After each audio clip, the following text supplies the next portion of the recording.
parcours. En matière d'évaluation d'impact pour un projet, je n'ai pas encore de prérequis. Donc, c'est la première fois que je veux suivre un module qui a rapport avec l'évaluation d'impact dans un projet. Ok, super. Nous allons passer au deuxième nom, Monsieur Amidou.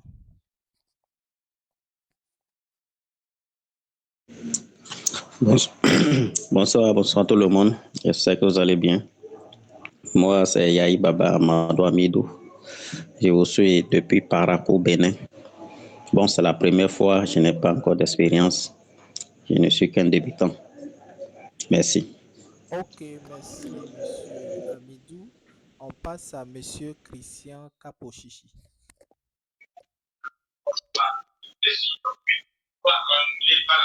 Monsieur Christophe, coupez votre micro d'abord. On va suivre l'ordre tel affiché à l'écran. Monsieur Christian d'abord. Oui, bonsoir à tous. Oui, Monsieur Christian. Je réponds au nom de Kabouchi Christian. Oui. Je vous suis depuis le Bénin, plus précisément depuis Parakou. Et c'est pour ma première fois que je suis en train de suivre une telle formation. Ok, super. Monsieur Christophe Ncha.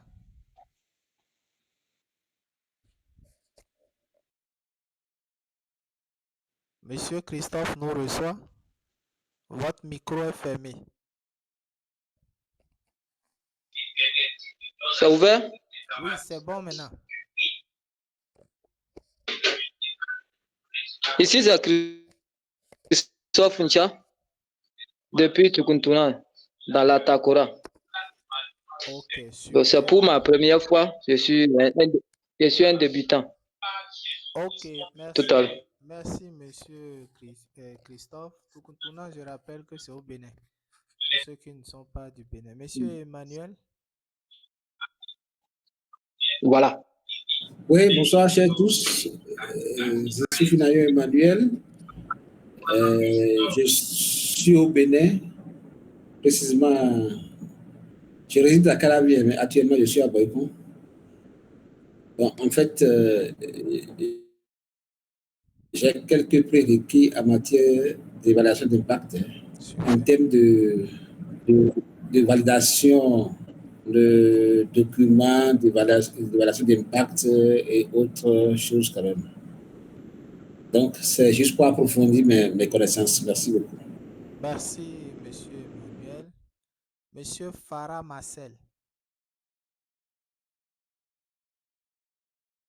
Oui, bonsoir à tout le monde.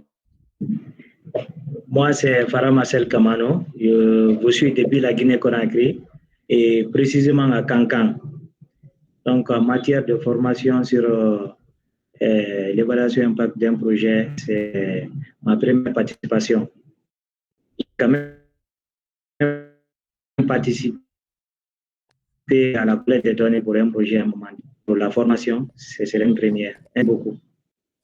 Merci, Monsieur Marcel. Monsieur Galbert.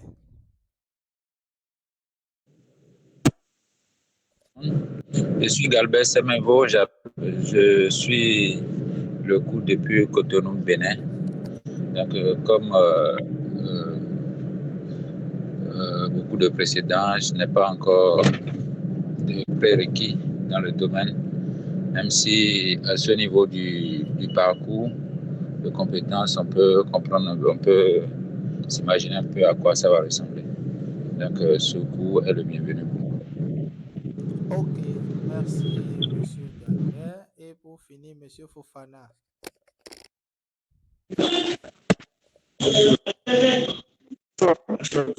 C'est Fofana Alassane depuis la Guinée-Conakry. C'est ma première fois de suivre une formation sur l'étude d'impact environnemental. Merci. Ok, merci, Monsieur Fofana. Voilà ceux qui sont présents. Certainement, les autres vont nous rejoindre. Au pire des cas, nous sommes en train d'enregistrer le cours. Donc, les uns et les autres pourront après suivre sur notre chaîne YouTube en différé et peut-être nous rattraper demain. Je réponds au nom de Jacques Tayora. Donc, je suis spécialiste en management des projets et programmes, expert en suivi, évaluation et capitalisation de projets, spécialiste en coaching des jeunes et développement des relations d'affaires, consultant indépendant pour les études, facilitation, formation, coaching, renforcement, suivi, évaluation. Et la formation qui démarre aujourd'hui porte sur l'évaluation d'impact de projets d'entreprise et projets de développement. Je tiens à souligner pour ceux qui nous suivent que cette formation s'inscrit dans le cadre d'un renforcement de capacité que nous avons démarré depuis février. Donc, ce renforcement de capacité contient 10 modules. Donc, nous avons déjà fini la première phase. Nous sommes dans la deuxième phase qui porte sur le suivi et évaluation. Et c'est le troisième module actuellement que nous sommes en train de dérouler sur les 5 modules que contient le parc de formation en suivi et évaluation. Donc, c'est une suite logique des 2 modules que nous avons déjà vus. Donc, il y aura des éléments sur lesquels nous allons certainement revenir pour peut-être rafraîchir encore la mémoire aux uns et aux autres. Donc, cette formation s'inscrit dans ce cadre-là. Donc, vous allez constater que il y a certains que j'identifiais facilement, c'est parce que ils se sont inscrits pour ce parcours-là, certains depuis février, d'autres qui nous ont rattrapés il y a de cela 2 mois. Donc, voilà un peu ce que je peux dire pour pouvoir situer le contexte pour que ça ne vous étonne pas quand je serai en train de faire référence à un certain nombre de cours à la longue pour que ça ne vous étonne pas. Ça ne veut pas dire que parce que vous n'avez pas suivi les cours précédents, que vous n'allez rien comprendre de ce que nous allons voir ce soir. Non, c'est pas ça. Voilà pourquoi je demande au début aussi quels sont les prérequis afin de savoir quel est le langage que je vais utiliser. Si dans les prérequis, je constate que chacun a un niveau donné, je sais comment évoluer. Et si je vois que bon, c'est nouveau, je sais aussi comment évoluer. Donc, pour toutes nos formations, il y a la phase gratuite et la phase payante. La phase gratuite dure généralement 2 jours et nous allons travailler aujourd'hui et demain où nous allons donner vraiment les bases. Nous serons vraiment généralistes et c'est dans la phase payante qui va démarrer dans 2 jours où nous allons aller dans les spécificités en matière d'évaluation d'impact. Donc, cette formation va vous permettre d'avoir suffisamment de bases. Donc, par rapport au déroulement du cours, le cours sera interactif par moment et à la fois magistral aussi. Mais à la fin, nous allons faire un débat général où vous allez poser des questions. Maintenant, pour que vous interveniez, il va falloir noter toutes les questions. Et là, à la fin, quand nous serons au débat, vous allez maintenant poser toutes les questions que vous avez concernant le module comme aussi du domaine de la gestion des projets. On est vraiment ouvert et on aime les contributions parce que nous ne connaissons pas tout. On veut aussi apprendre de vous. Donc, ça sera un moment de partage de connaissances. Donc, où à la fin, chacun aura vraiment à gagner quelque chose de cette expérience que nous voulons vivre pendant 2 jours pour ceux qui vont se limiter à la phase gratuite et pendant près de 3 semaines pour ceux-là qui vont vouloir pousser leur curiosité en allant jusqu'à la phase payante. Donc, l'objectif de cette formation, beaucoup plus de la phase gratuite, je ne vais pas donner l'objectif de la formation en général, mais je vais beaucoup plus me limiter à la phase gratuite. Pendant les 2 jours, quel est l'objectif que nous poursuivons? C'est de vous amener à comprendre d'abord les différentes étapes de l'évaluation d'impact, vous amener à maîtriser comment on identifie les principaux types d'impact d'un projet de développement ou bien d'un projet d'entreprise. Nous allons appliquer des méthodes quantitatives et qualitatives d'évaluation d'impact. Nous allons voir comment on analyse et interprète les résultats d'une évaluation d'impact. Et si nous avons eu le temps, nous allons vous amener à maîtriser les outils pratiques pour l'évaluation d'impact de projet. Je pense que cet objectif Ça va dépendre de comment nous allons évoluer dans ce cours-là. Sinon, si on n'arrivait pas à tenir dans les 2 jours, ça sera pratiquement à la version payante. Alors, les prérequis nécessaires pour cette formation, c'est qu'il faut avoir un minimum de BA en gestion de projet, connaître un peu c'est quoi la gestion de projet. Quand on faisait le cours en management de projet, vous allez voir que j'ai pris mon temps pour développer 21 notions clés à maîtriser dans le domaine de la gestion de projet. Vous savez, dans tout métier, il y a un jargon qu'on utilise, il y a des thématiques, il y a des termes qu'on utilise, donc que vous devez comprendre. Sinon, si vous êtes dans un monde où des gens parlent projet, vous allez vous perdre sur certains mots et les gens ne vont pas vous prendre au sérieux. Donc, le minimum, c'est d'avoir cette base-là et maîtriser tout au moins le jargon de la gestion de projet, sinon, vous allez vraiment vous perdre. Deuxième point, c'est la notion élémentaire en économie et en développement durable. Ça, c'est un prérequis pour la phase payante. C'est très important. Hein. Mais il y a quand même, quand on sera à la phase payante, il y a des éléments que je vais ramener pour nous mettre un peu dans le bain sur l'économie et le développement durable. Surtout le développement durable, parce que on ne peut pas parler d'impact sans maîtriser du bout du doigt ce que c'est le développement durable. Je vais même faire la genèse de quoi on parlait avant de venir au développement durable. Qu'est-ce qui a été fait? L'historique, comme vous le savez bien, pour toutes les thématiques, j'aborde l'historique pour vous amener à comprendre le pourquoi de cette notion, qu'est-ce qui a amené à ça, hein, et où nous sommes en train d'aller. Il y a aussi la compétence en communication écrite et orale. Du fait que nous sommes en train de parler français, ça serait intéressant que vous compreniez minimum le français, que vous sachiez lire et écrire aussi. Donc, voilà un peu les prérequis qu'il faut avoir pour cette formation. Mais pour les cibles, les professionnels, les responsables de projet, les étudiants, les consultants, toute personne intéressée. Donc, cette phase gratuite va durer 2 jours. Donc, aujourd'hui et puis demain, le 2 et puis le 3 juillet. Nous aurons 5 modules à partager. Le module 1, nous allons parler des notions de base de l'évaluation d'impact. Le module 2, nous allons parler des méthodes d'évaluation d'impact.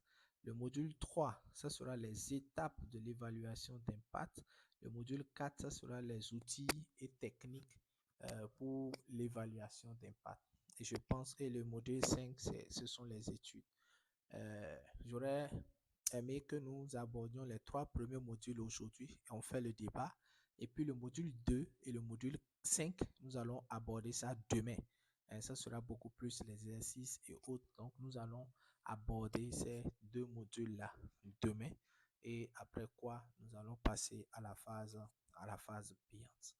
Donc, sans plus tarder, nous allons démarrer. Ces détails au début étaient vraiment très importants. Donc, maintenant, nous allons démarrer le cours. Le module 1 porte sur la notion de base de l'évaluation d'impact. Donc, il y a des notions très importantes qu'il faut maîtriser, à savoir, c'est quoi d'abord une évaluation? C'est quoi une évaluation d'impact? C'est quoi l'impact? C'est quoi l'effet? C'est quoi le résultat? C'est quoi l'activité? Et après, maintenant, nous allons faire un lien pour montrer un peu la différence entre l'impact, l'effet et le résultat. Pour la différence, je vais poser cette question-là et vous allez m'aider parce que pratiquement dans tous les cours, je reviens sur ça. Donc, vous allez m'aider à faire cette différence-là aujourd'hui. Alors, l'évaluation, c'est quoi? C'est un processus systématique et méthodique visant à recueillir, analyser et utiliser des informations pour déterminer la valeur, l'efficacité, la pertinence ou l'impact d'une action, d'un programme, d'un projet ou bien d'une politique. Quand on parle d'évaluation, il y a 5 éléments qui doivent sortir dans votre tête ou bien qui doivent sonner directement dans la tête, à savoir premièrement la pertinence, deuxièmement l'efficacité, troisièmement l'efficience, quatrièmement la durabilité, Et puis maintenant, cinquièmement, l'impact. Voilà les 5 éléments qui doivent sortir quand on parle de évaluation. Donc, ces éléments-là sont incontournables. Et vous allez constater que généralement, on se focalise sur 3 éléments, sur les 5.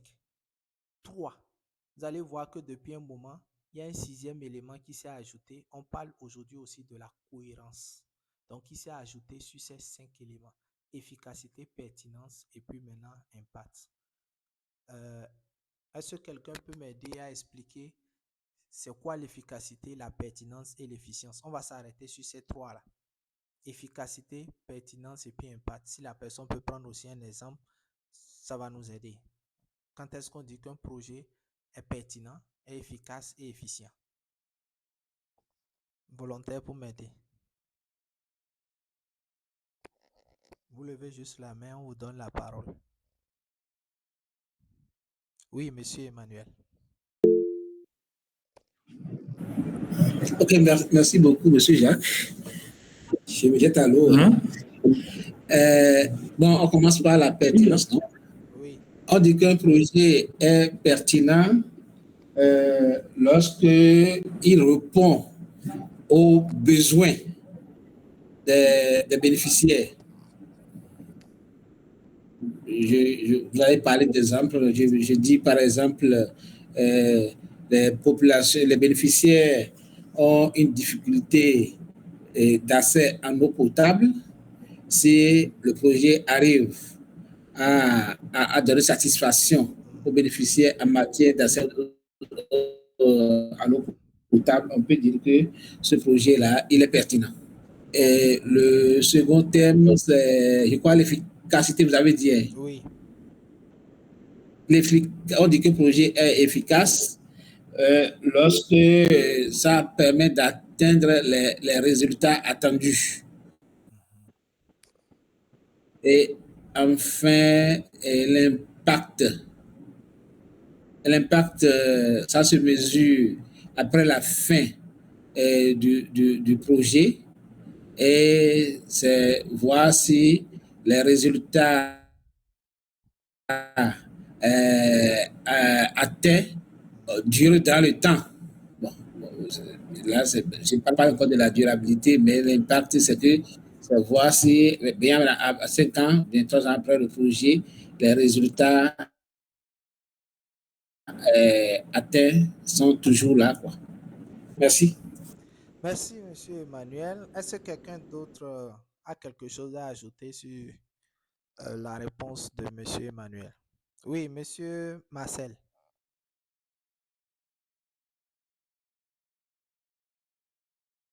Monsieur Marcel, vous avez... Ok, merci beaucoup. Oui, allez-y. Oui.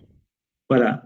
Donc, comme vous l'avez dit, par rapport ici, l'efficacité, l'efficience et l'impact du projet, ce sont les 3 mots dont vous avez demandé. Oui. Alors, l'efficacité ici, pour moi, c'est ici la cohérence entre ce qui a été appliqué comme méthodologie en rapport avec ce qui a traité sur le terrain. Et la pertinence se mesure en rapport avec ce qui a été souligné comme problème. C'est-à-dire, s'il y avait un problème pour intervenir pour atteindre un objectif, donc ça se mesure généralement par rapport à l'objectif. Est-ce que l'objectif est atteint? Maintenant, l'efficience, je crois bien, l'efficience, ça, c'est la cohérence. La cohérence, je disais donc la pertinence, l'efficacité. Donc, l'efficacité, ça, c'est la performance. C'est l'efficacité. Voilà, la cohérence, ça, c'est la cohérence. Oui, je dis. Je reviens. On veut se focaliser sur l'efficacité, la pertinence et l'impact. Si on veut, on peut aller aussi à l'efficience. L'efficacité, pertinence, impact. On n'a pas parlé de cohérence, on peut laisser la cohérence. Voilà, l'efficacité, ça c'est la performance. L'efficacité ici pour moi, c'est la performance du projet. Qu'est-ce que le projet a amené de nouveau après son exécution. Et la pertinence, ça, c'est par rapport ici aux besoins qui s'est posé. Le besoin, est-ce que le besoin qui a rapport surtout avec l'objectif, est-ce que le besoin a été atteint? Maintenant, l'impact, ça c'est l'effet du projet sur une zone déterminée. C'est-à-dire, si c'est dans une communauté, quel est l'impact, les effets que le projet a mis dans cette communauté? C'est en quelques mots ce que je voudrais rajouter. Ok. Merci pour ces réponses. Oui, Monsieur Fofana, vous voulez ajouter? Ok. Juste après un peu ajouter ce que les autres ont dit. Exactement par rapport à l'intervention d'Emmanuel, l'efficacité, c'est par rapport au résultat qui est attendu. Avant de démarrer une activité, on s'est fixé un résultat à atteindre et on a travaillé conformément à ça. On a juste atteint le résultat qu'on s'était fixé. Là, on va dire que le travail a été efficace. Les attentes ont été atteintes. Au niveau de la pertinence, maintenant, c'est quand on veut aller un peu plus, c'est-à-dire chercher à aller au-delà même de ce qui était attendu. En ce moment, on va parler de la pertinence au niveau de l'activité. Et l'impact, comme a dit les autres, ça c'est un peu le résultat à long terme. Après une intervention, après l'intervention d'une activité, on voit après un long temps qu'est-ce que ça a apporté sur le comportement des bénéficiaires. C'est ce que j'avais ajouté. Ok, merci pour les différentes réponses très intéressantes. Oui, Monsieur Joseph, en quelques secondes. Oui, moi, bonsoir à tous. Oui, moi, en quelques secondes, c'est juste sur l'impact. Je voulais aussi ajouter. Moi, pour moi, l'impact, c'est le changement qu'un projet peut apporter sur les bénéficiaires ou sur l'environnement de ces bénéficiaires-là. Ce changement peut être à court, moyen ou long terme. Okay. Voilà. Merci. Merci pour ces différents apports et ces essais de réponse. Oui, vous pouvez couper maintenant vos micros, s'il vous plaît. Voilà, merci beaucoup. Donc, tout ce qui a été dit, c'est beaucoup d'ingrédients et il nous reste juste à placer chaque ingrédient à sa place. C'est ce qui a manqué un peu dans les essais de définition que vous avez donnés. Quand on prend l'efficacité, c'est tel que vous l'avez dit, mais beaucoup se sont référés aux résultats, mais c'est plutôt aux objectifs. On fait le focus aux objectifs. Quels sont les objectifs qu'on s'est fixés au départ? Quels sont les objectifs qu'on a atteints à la fin? Ça fait le premier niveau. Est-ce qu'on a atteint les objectifs? C'est le premier niveau. C'est ce qu'on va nous dire à l'université, c'est ce qu'on va voir sur le net. Mais dans la pratique, sur le terrain, l'efficacité ne se limite pas à ça. Si vous vous rappelez, dans le cours passé, je suis revenu sur ça. L'efficacité ne se limite pas seulement est-ce qu'on a des objectifs et on a atteint ces objectifs. Non. Ça, c'est le premier niveau. Le second niveau, on ira voir est-ce que la méthodologie qui avait été retenue au départ, qui devait être mise en œuvre pour pouvoir atteindre les objectifs, cette méthodologie a été suivie. Est-ce qu'on peut dire oui clairement que cette méthodologie a été suivie? Troisième niveau, est-ce que les moyens humains qu'on devait mettre à disposition, on suppose qu'on avait besoin d'un ingénieur pour faire le travail. On suppose qu'on avait besoin peut-être d'un spécialiste de tel domaine pour pouvoir faire. Est-ce que le profil qui a fait l'activité, c'est réellement le profil? Je prends un exemple simple pour que vous puissiez comprendre. On veut construire un bâtiment. Et dans le bâtiment, on a dit que c'est un bâtiment simple, peut-être simple, peut-être avec cour arrière, deux chambres couchées, avec deux chambres à coucher, avec cour arrière, un vaste salon. Voilà ce qu'on a prévu. À la fin, on est venu voir effectivement le bâtiment qui est debout, tout, avec les caractéristiques. Si on va se référer aux définitions de surface qu'on nous donne souvent, on va dire quoi? que ce projet-là est efficace. Mais quand on va commencer par creuser, on va constater que, attention, avec le temps, ça peut nous rattraper. On creuse maintenant. Est-ce que la méthodologie est adoptée? Est-ce que la qualité de la fondation qui devait être faite, c'est ça? Est-ce que l'étude de sol qui devait être faite, est-ce que c'est ça? Est-ce que le dosage qui devait être fait, est-ce que c'est ça? Ainsi de suite, ainsi de suite, ainsi de suite, jusqu'à la finition. On devait recruter les maçons de tel profil. On devait prendre un ingénieur de tel profil. On devait prendre peut-être un technicien de tel profil, un ferrailleur de tel profil. Est-ce que ce sont ces profils-là qu'on a pris? Je suppose que c'est des gens qui se débrouillent qu'on a pris. Est-ce que de vous à moi, quand on vient voir un bâtiment debout comme ça, qui a été érigé par des gens qui n'ont même pas de diplôme, bien que le bâtiment soit debout, est-ce que ça peut résister aux intempéries? On va vraiment se poser des questions. Pourquoi? Parce que le profil dont on a besoin pour pouvoir faire le bâtiment, ce profil-là n'a pas été respecté. Vous constatez avec moi que quand on va creuser, on va constater en réalité que le projet-là n'est pas efficace. Vous voyez? Donc, l'efficacité ne se limite pas à l'atteinte d'objectifs. Vous devez comprendre ça aujourd'hui. L'efficacité ne se limite pas à l'atteinte des objectifs, comme on le dit souvent. Ça va au-delà de ça. Il faut aller jusqu'à ce troisième niveau-là, savoir premièrement, est-ce que la méthodologie a été respectée? En management de qualité, on a appelé ça processus. Est-ce que le processus les processus ont été respectés? Le troisième niveau, est-ce que les moyens humains qu'on devait déployer, ce sont ces moyens-là qui ont été déployés? Quand on va parler de moyens financiers, là, on est en train de creuser au niveau de l'efficience. Donc, voilà un peu comment définir en termes simples l'efficacité pour aller aussi dans les détails. Et quand on parle de pertinence, j'arrive, monsieur Emmanuel, je vais finir cette partie-là. Quand on parle de pertinence, la pertinence,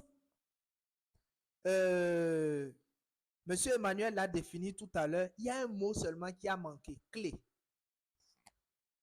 Un projet, quand vous allez dans une communauté, la communauté a plusieurs besoins. Mais quand vous dites que un projet est pertinent, c'est quand ça répond à un besoin. Oui, ça répond à un besoin, mais est-ce que c'est le besoin clé? C'est le besoin imminent? Est-ce que c'est le besoin de pointe qu'ils ont besoin? J'aime souvent cet exemple-là. Vous allez la nuit dans une communauté. Tout à l'heure, s'il n'y a pas l'électrification, tout est noir, on a des difficultés de s'identifier ou bien de voir. Tout à l'heure, on va dire, ah, le problème de cette communauté-là, c'est l'électrification. On écrit un projet, on soumet aux partenaires, les partenaires financent. Le jour qu'on veut inaugurer, on constate qu'il n'y a pas du monde. On demande, on nous dit quoi? Les gens sont malades. Il y a taux de morbidité élevé, il y a choléra, il y a ceci. Ça veut dire que les gens n'ont pas de l'eau potable. Les gens ont des difficultés d'accès à l'eau, ont des difficultés d'accès à un certain nombre de qualités d'eau. Donc là, on constate en réalité que l'électricité n'était pas le besoin fondamental, n'était pas le besoin imminent, mais c'était plutôt l'accès à l'eau potable. Donc, la pertinence se relie aux besoins clés de la communauté. Quand on regarde tous les besoins, parmi les N besoins que la communauté a là, quel est le besoin qu'on peut régler qui peut avoir un impact indirect sur les autres besoins? C'est comme ça en matière de gestion de projet. Donc, c'est besoin clé, imminent, clé qui n'est pas venu là. C'est ça qui a laissé qu'au niveau de la définition ici, il faut qu'on aille encore plus loin. Maintenant, quand on parle d'impact, à ce niveau-là, je vais vous en vouloir, surtout vous les anciens. Je vous ai toujours dit que quand on dit c'est quoi un impact d'un projet, ça ne veut rien dire. Quand on dit c'est quoi un impact d'un projet, ça ne veut rien dire. Il s'agit de quel impact? Vous voulez parler de quel impact? Est-ce que c'est un impact à court terme? Est-ce que c'est un impact à moyen terme? Est-ce que c'est un impact à long terme? Pareil aussi quand on vous dit de définir un effet. Est-ce qu'il s'agit d'un effet immédiat, c'est-à-dire un effet de court terme, ou bien il s'agit d'un effet à moyen terme ou bien à long terme? Donc ici, l'impact Quand on vous demande de définir l'impact, c'est la question que vous devez poser à la personne. Il s'agit de quel impact? Mais si la personne vous dit seulement l'impact, vous vous focalisez, tel que vous l'avez fait, sur l'impact à long terme. Mais il est quand même intéressant de tenir compte de ces trois variantes. C'est quoi l'impact à court terme? C'est quoi l'impact à moyen terme? C'est quoi l'impact à long terme? C'est des mots synonymes qu'on peut utiliser. Quand vous parlez d'impact à court terme, en réalité, ce sont les résultats. Quand vous parlez d'impact à moyen terme, on parle des objectifs. Quand certains vont vous parler même d'effets. Quand on parle d'impact à long terme, c'est en ce moment qu'on va parler de l'impact global de notre projet. Donc voilà un peu, comme vous l'avez dit, ce sont des changements. Ce sont des choses perceptibles, des choses qu'on peut toucher du doigt. Si c'est pendant le projet, on va parler de l'impact à court terme et de l'impact à moyen terme. Mais si c'est à la fin du projet, au moins 2 ans après l'exécution du projet, on va parler de l'impact à long terme. Donc voilà un peu, j'ai pris ce temps-là pour que vous puissiez comprendre parce que devant, on va encore utiliser, il va falloir qu'on puisse harmoniser vraiment nos compréhensions sur ça. Oui, monsieur Emmanuel. Oui, merci, monsieur Jacques, pour les précisions données. Non, je reviens juste sur l'efficacité. Le premier niveau, vous avez dit, c'est les résultats atteints par rapport aux objectifs fixés. Les objectifs atteints. Oui, par rapport aux objectifs atteints. Aux objectifs prévus. Voilà. Est-ce que ce n'est pas plus la performance que l'efficacité, ça? La performance. Je sais plus si c'est la performance n'est pas un critère d'évaluation. Oui. OK. La performance selon l'OCDE, ce n'est pas un critère d'évaluation. On est d'accord. Voilà. OK. Merci. Donc, je pense que si on a harmonisé nos compréhensions sur l'évaluation, on peut maintenant évoluer. On a défini c'est quoi l'évaluation. On a vu les critères d'évaluation, les critères clés qu'on a essayé aussi de définir. Donc, l'évaluation d'impact doit venir maintenant aisément. Là, en ce moment, vous allez voir qu'on va se concentrer maintenant sur les effets directs et indirects, sur les bénéficiaires et sur leur environnement. Quand on parle d'impact, c'est ça. Ce sont des effets directs. Ce sont des effets directs ou indirects sur les bénéficiaires, ceux-là qui vont bénéficier du projet. Quelqu'un d'autre peut dire sur les parties prenantes et sur leur environnement. Donc, que ça soit projet d'entreprise ou bien que ça soit projet de développement, on peut parler en ces thèmes-là pour dire que ça nous permet de pouvoir mesurer ces différents effets-là. Et aujourd'hui, on ne peut pas parler de projet sans parler d'évaluation d'impact. C'est impossible. Vous ne pouvez pas parler de projet sans parler d'évaluation d'impact, puisque vous devez, à la fin du projet, voir qu'est-ce que vous avez apporté de plus. Quand on va aller au niveau des techniques, des méthodes d'évaluation, on va revenir sur ça. Maintenant, on a déjà défini l'impact tout à l'heure, l'effet et le résultat. L'effet, c'est un résultat immédiat ou bien à court terme généré par un projet. Le résultat, c'est un changement observé à la suite de la mise en œuvre d'une activité, d'une action, d'une intervention et autres. C'est ce qu'on observe aussitôt. Avec le temps, qu'est-ce que ça va donner? C'est ça l'effet. Quand on lui donne encore le temps, qu'est-ce que ça va donner? C'est ça l'impact. Alors, la deuxième question qui va nous aider maintenant à faire la différence entre l'impact, l'effet et le résultat. Les différences fondamentales entre l'impact, l'effet et le résultat. Il est souligné au début que ça serait un peu interactif. Oui, monsieur Aziz.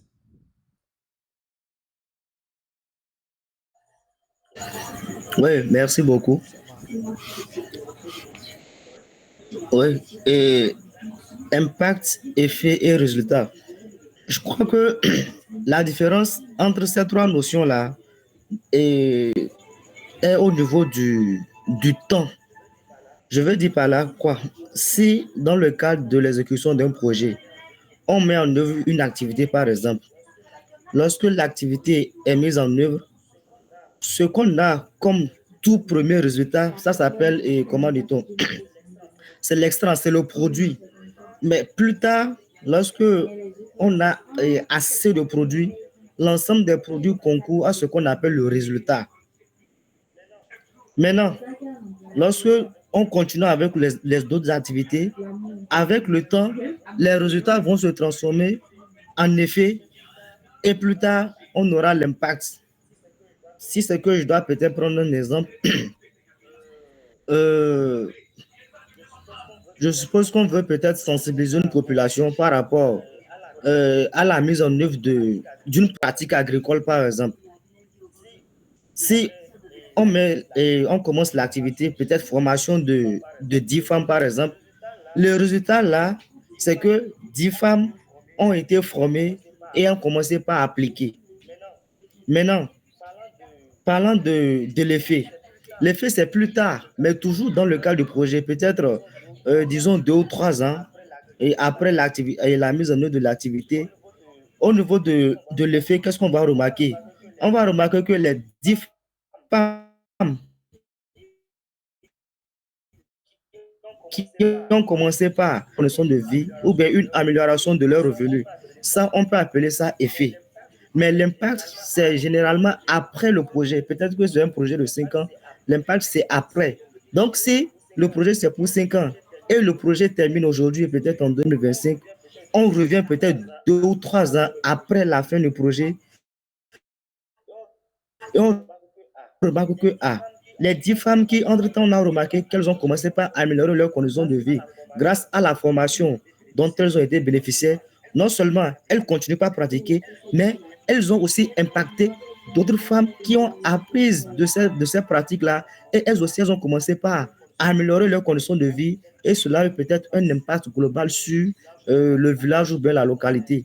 Donc, c'est un peu de cette façon, moi, je comprends résultat, effet et impact. Merci. Ok, super. Qui d'autre veut s'essayer? J'avais vu M. Emmanuel lever la main. Je ne sais pas. Oui, Oui, Monsieur allez-y. Jacques, j'ai juste quelques précisions.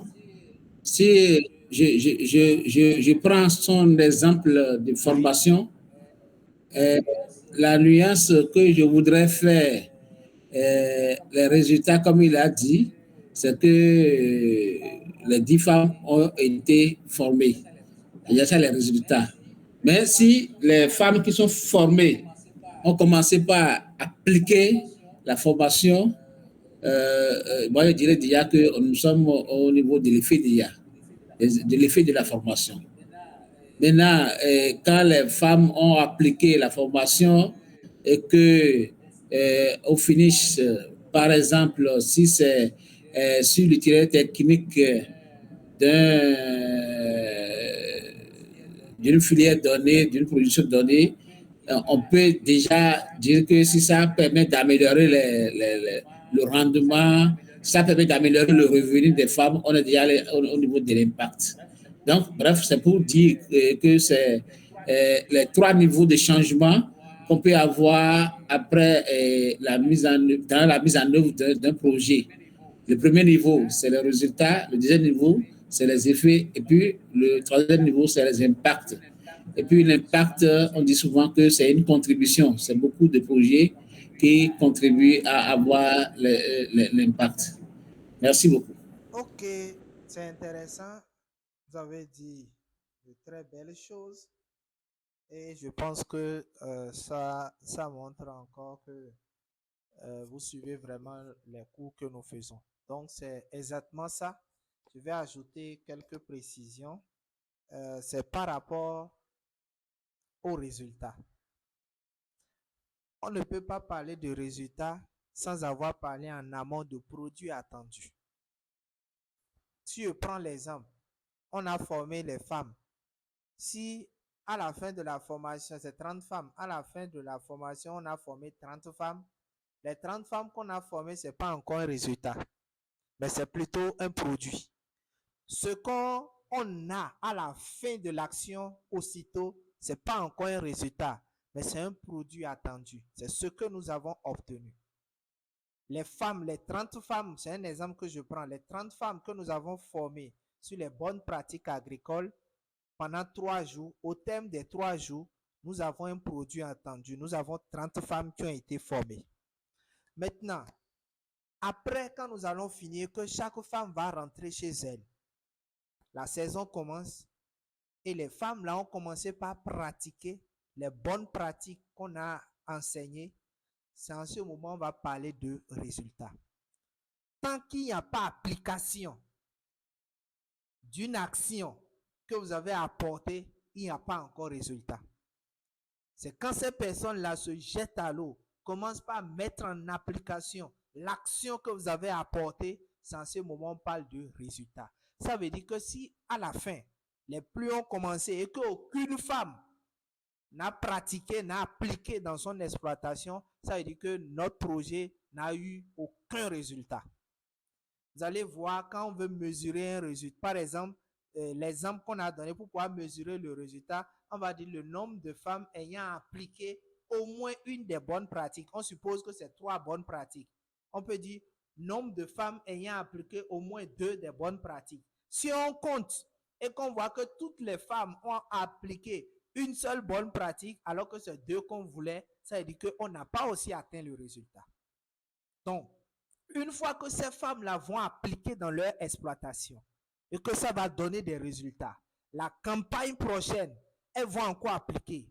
Les gens qui seront autour de leur champ, quand ces personnes-là seront en train d'appliquer les mêmes bonnes pratiques qui sont appliquées par ces dames-là, on dépasse maintenant le résultat, on va parler de effet. L'effet touche généralement la cible qui n'a pas bénéficié directement de l'appui.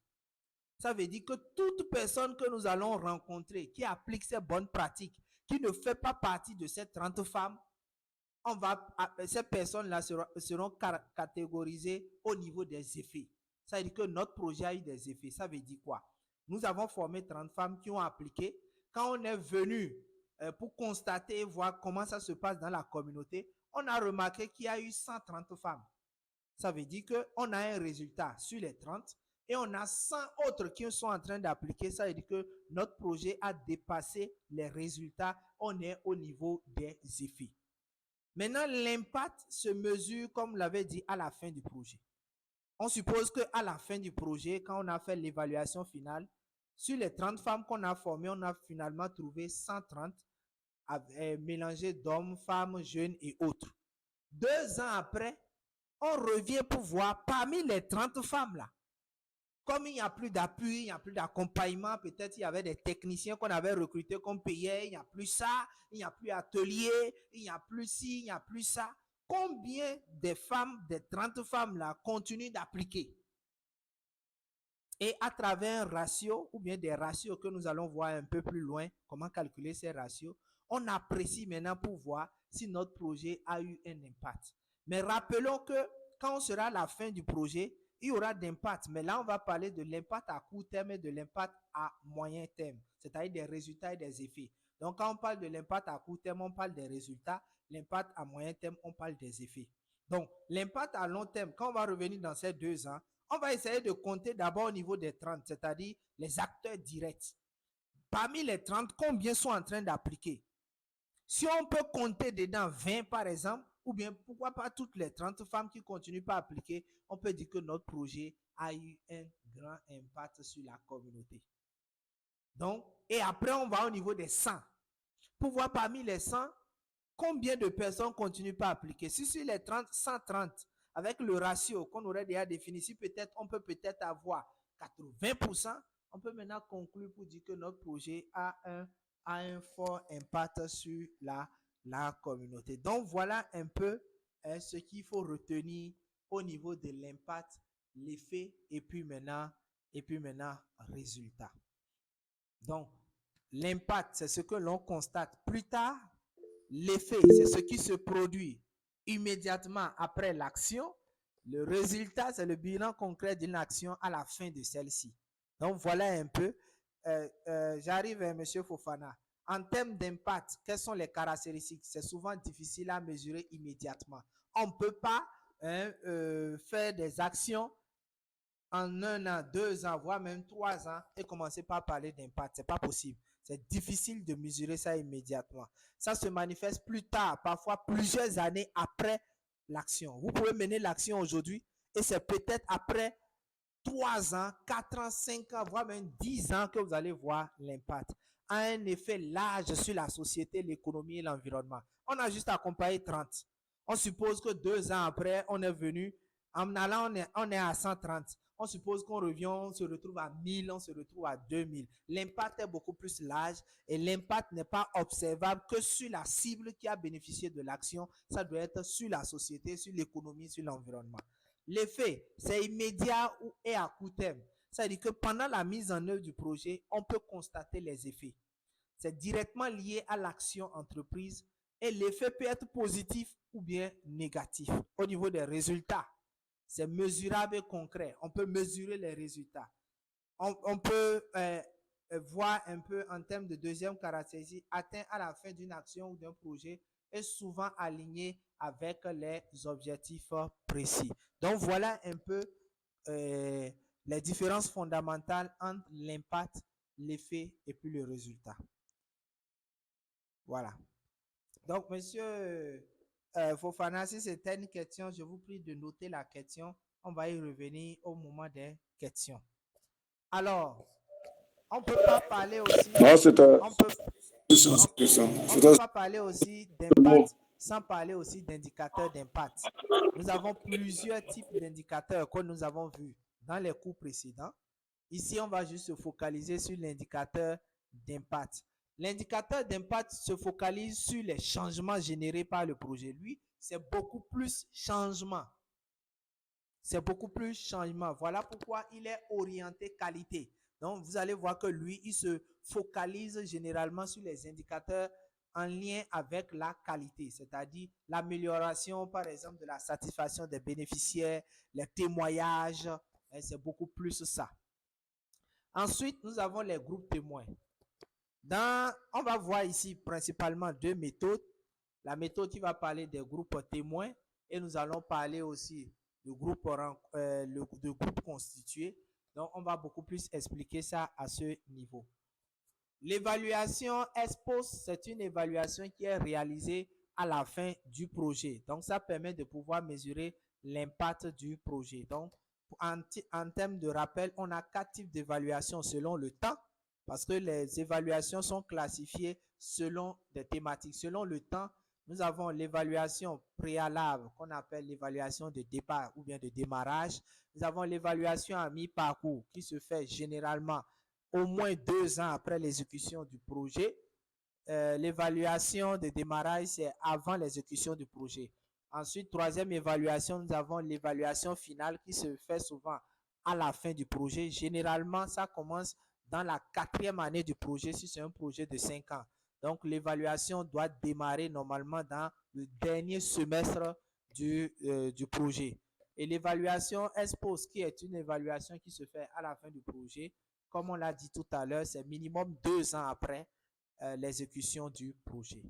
La logique d'intervention, c'est une chaîne de cause à effet. On va vous parler souvent de logique d'intervention qui valorise les causes et les effets. On va vous parler de lien de causalité. Donc, l'ensemble des activités doit conduire à des résultats. L'ensemble des résultats doit conduire à des objectifs spécifiques. L'ensemble des objectifs spécifiques doit conduire à l'objectif général. C'est cette chaîne-là qu'on appelle la logique d'intervention du projet. Donc, ça doit avoir des liens de causalité. Donc, il ne suffit pas de citer des activités, des résultats, des objectifs spécifiques et l'objectif général est dit que l'on a une logique d'intervention. On va tester la logique d'intervention pour voir est-ce que les activités qu'on a énumérées là contribuent à l'atteinte des résultats. Et si on atteint ces résultats, est-ce que ça contribue à l'atteinte des objectifs spécifiques? Si on atteint les objectifs spécifiques, est-ce que ça contribue à l'atteinte de l'objectif général? Nous avons les contrefactuels. Contrefactuel, c'est une estimation de ce qui serait produit en l'absence de projet. on va voir beaucoup plus ça au niveau des méthodes d'évaluation où on met deux groupes, le groupe témoin et le contrefactuel. Et à la fin, on essaie de voir les comportements entre ceux qui ont reçu l'appui et ceux qui n'ont pas reçu l'appui. Donc, le contrefactuel, c'est beaucoup plus pour estimer qu'est-ce qui serait produit si le projet n'existait pas. Donc, ça, c'est à comparer les résultats observés avec ce qui aurait eu lieu sans intervention. On va détailler ça un peu plus loin.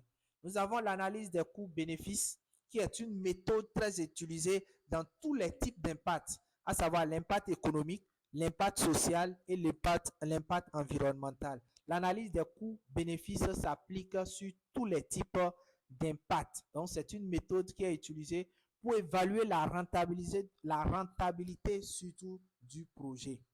La théorie de changement, on a eu un module sur ça, en certification en management de projet. On a vu comment on conçoit, conduit une théorie de changement.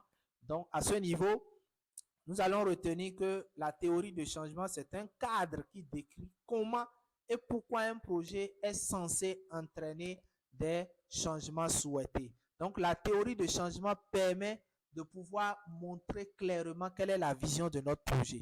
La théorie de changement peut être illustrée en ces thèmes.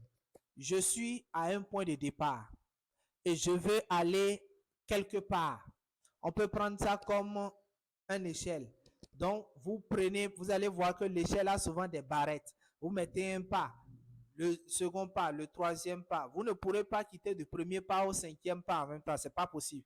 Vous êtes obligé de suivre les barrettes là jusqu'au dernier pour vous permettre de pouvoir atteindre le sommet que vous êtes en train de rechercher. Donc, ce chemin que vous allez suivre là nous montre comment vous allez atteindre le sommet. Donc, c'est ça qu'on appelle la théorie de changement. C'est-à-dire, vous élaborez une échelle et c'est sur l'échelle, vous montrez les différentes étapes que vous allez suivre pour pouvoir atteindre la vision. Et la vision ici, c'est l'objectif global. On suppose que vous vous êtes fixé comme objectif que vous voulez que dans une communauté donnée, qu'on n'ait plus de problème d'eau potable, qu'on n'ait plus de problème en termes de maladies liées à l'eau. Même s'il doit y avoir de maladies, que ça ne soit pas lié à l'eau. Ça, c'est votre vision, ça. C'est votre objectif global. Maintenant, comment vous allez faire pour atteindre? En répondant au comment, jusqu'à ce qu'on atteigne le résultat selon vous, c'est ça qu'on appelle la théorie de changement. C'est juste ça. Les étapes, les processus et les hypothèses nécessaires pour atteindre les résultats et les impacts visés. C'est ça qu'on appelle la théorie de changement. Et on a fait un cours entier sur ça avec des outils qu'on a mis à disposition.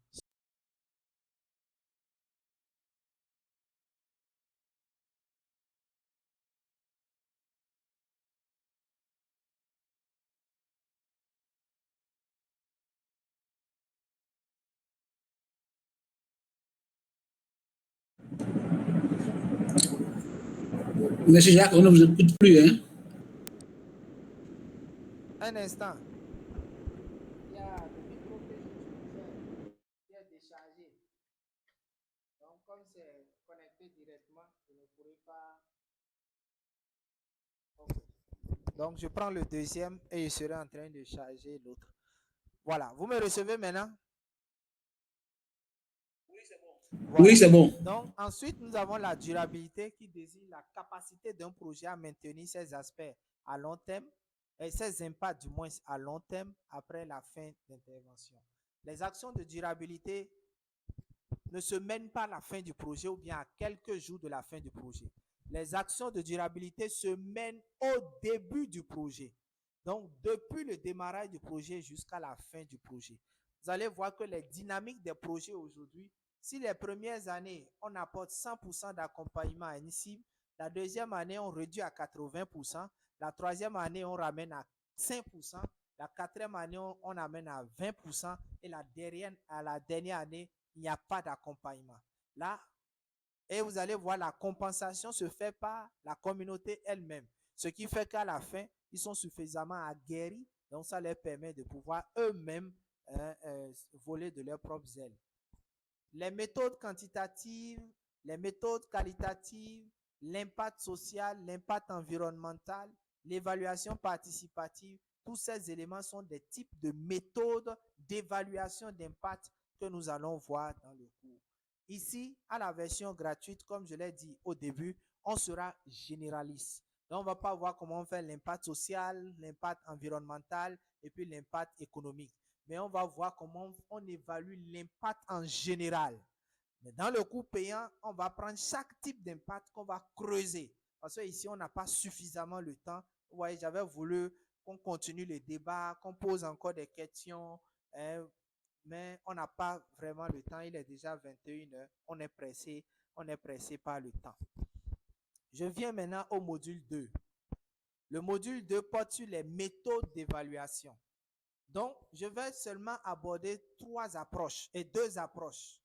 Deux approches ici. L'approche expérimentale et l'approche non expérimentale. L'approche expérimentale repose sur l'idée de comparer les résultats d'un groupe exposé à une intervention qu'on appelle groupe expérimental avec un autre groupe qui ne l'est pas, qu'on appelle groupe témoin ou bien groupe de contrôle. Si vous me suivez bien. Donc, on aura deux groupes. On aura un groupe qui sera notre groupe expérimental et un autre qu'on va appeler groupe témoin ou bien groupe de contrôle. Donc, cette approche est tellement utilisée pour établir les liens de cause à effet et est donc la méthode la plus rigoureuse pour mesurer l'impact d'un projet ou d'une intervention. On suppose qu'on veut faire un certain nombre d'accompagnements à Parakou, par exemple, pour faciliter l'accès à l'eau potable. On peut prendre Parakou, par exemple, comme la commune qui va recevoir l'intervention, Ndali ou bien Tchaoru ou bien Djougou qui est à côté, qui sera notre groupe témoin ou bien notre groupe contrôle, qui ne va pas recevoir les mêmes appuis.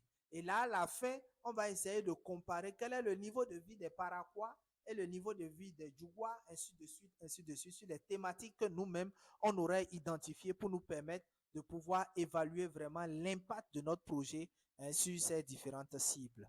Alors, quelle est la méthodologie de mise en œuvre de cette approche expérimentale? La première des choses, c'est la sélection de groupes. Donc, vous devez d'abord former les groupes comparatifs au départ, c'est-à-dire les groupes avant l'intervention, c'est-à-dire les groupes qui vont recevoir l'intervention qu'on appelle groupe expérimental, comme on l'a dit, et un groupe qui ne va pas recevoir l'intervention qu'on appelle groupe contrôle ou bien groupe témoin. Donc, ça, c'est le premier niveau, c'est la première des choses pour pouvoir appliquer l'approche expérimentale. Le deuxième niveau, toujours dans la méthodologie, c'est ce qu'on appelle la randomisation. Pour ceux qui ont fait l'informatique, ce mot doit leur dire quelque chose.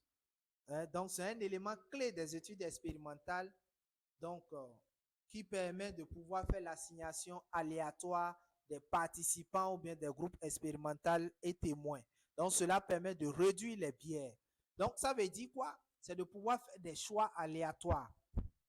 Je crois que dans un cours récent, on a vu comment déterminer l'échantillon, comment calculer l'échantillon. On a vu aussi les méthodes d'échantillonnage. Ça va s'appliquer à ce niveau. Donc ici, vous allez l'utiliser pour pouvoir faire la randomisation. Le troisième niveau dans la méthodologie, c'est la collecte des données. Donc des données sont collectées avant et après l'intervention pour chaque groupe. On a pris chaque groupe. Je prends notre exemple. On a pris Parakou et puis Djougou. Donc, une fois qu'on a déjà sélectionné Parakou et on a sélectionné aussi Djougou, si on veut dans Parakou, on peut encore choisir des quartiers dans lesquels on va intervenir. À Djougou aussi, on va choisir les quartiers. Tout comme on peut faire l'étude rien qu'à Parakou. Parakou a 3 arrondissements. On peut choisir un seul arrondissement et les 2 autres arrondissements seront nos groupes témoins ou bien nos groupes de contrôle. Et l'arrondissement qu'on aurait choisi sera ce qu'on appelle notre groupe expérimental ou bien notre groupe d'intervention.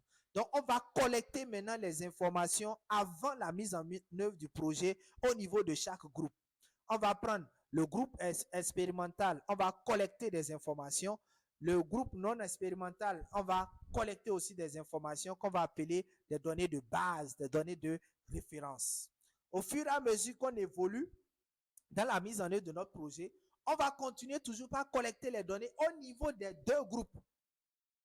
C'est l'erreur que beaucoup de gestionnaires de projets commettent. Et à la fin, quand on fait l'évaluation d'impact, ils s'attendaient à un résultat et c'est ça qui va maintenant biaiser. Ça veut dire quoi? Au fur et à mesure que nous mettons en œuvre notre projet, une fois qu'on collecte les données dans un groupe expérimental, c'est-à-dire le groupe où on apporte les appuis, on doit collecter aussi les mêmes informations au niveau, c'est-à-dire poser les mêmes questions. Si c'est un formulaire qu'on avait fait, on soumet le même formulaire aussi à l'autre groupe, qui est le groupe témoin. Et on évolue comme ça jusqu'à la fin. Et le dernier niveau sera l'analyse des résultats. Là, en ce moment, on va comparer les données entre les deux groupes afin de déterminer si l'intervention a eu un effet en ajustant pour des variables ou bien qui pourraient autrement fausser les résultats. Donc, voilà un peu ce qu'il faut faire. Au fur et à mesure qu'on évolue, il va falloir aussi qu'on puisse le faire. Je vais donner un exemple qui peut amener à fausser le résultat, par exemple. Je prends le cas de Parakou. Pour ceux qui ne sont pas du Bénin, Parakou, c'est une ville du Bénin, donc qui compte 3 arrondissements. On suppose qu'on a pris le premier arrondissement, c'est là que nous voulons apporter nos appuis, et on a pris le deuxième arrondissement comme notre groupe témoin. Dès qu'on commence par apporter nos appuis, si l'échantillonnage n'est pas très bien fait, on risque de voir peut-être des gens qu'on accompagne dans le premier arrondissement qui vont se retrouver au cours de la mise en œuvre du projet peut-être dans l'arrondissement 2. Tout comme ceux de l'arrondissement 2 aussi qui peuvent se retrouver aussi dans l'arrondissement 1. Vous voyez, au moment de la collecte d'informations, s'il y a ces ping-pong-là, si on ne fait pas attention, on risque d'avoir des données que nous allons collecter qui nous-mêmes vont nous faire tourner la tête. Parce qu'il n'y aura pas de cohérence entre ces données-là. Donc, à ce niveau, il va falloir faire ce qu'on appelle l'ajustement. Si vous ne faites pas l'ajustement, le bailleur va dire qu'il a éjecté de l'argent pour rien. Donc, cette méthode-là doit être vraiment pratiquée par des gens qui sont très vigilants. Et il ne faut pas être distrait à ce niveau parce que vous risquerez de biaiser les résultats. Donc, on imagine par exemple un contexte où les gens commencent par quitter du deuxième au troisième, du deuxième au premier, du premier au deuxième, et à la fin, on remarque qu'on a le même changement qu'au niveau du premier arrondissement, qu'au niveau du deuxième arrondissement. On va se poser la question, mais le deuxième arrondissement n'a pas reçu des appuis. Mais pourquoi, en termes d'observation, on a le même comportement ou bien on a les mêmes réactions que celui qui est dans le premier, que celui qui est dans le deuxième. Donc, ça va biaiser les informations. Donc, voilà un peu la méthode à suivre pour pouvoir appliquer l'approche expérimentale. Donc, l'avantage, c'est des mesures fiables de l'effet causal, puisque l'approche compare deux groupes. Un groupe qui a reçu l'intervention, un groupe qui n'a pas reçu. Donc, ça permet de pouvoir relier de manière plus directe l'effet de l'intervention au changement observé. Il y a le contrôle des biais aussi, puisqu'on a fait la randomisation et on a utilisé un groupe témoin. Cela va nous permettre de pouvoir contrôler de manière efficace les facteurs externes qui pourront influencer les résultats. Donc, j'ai donné un exemple là.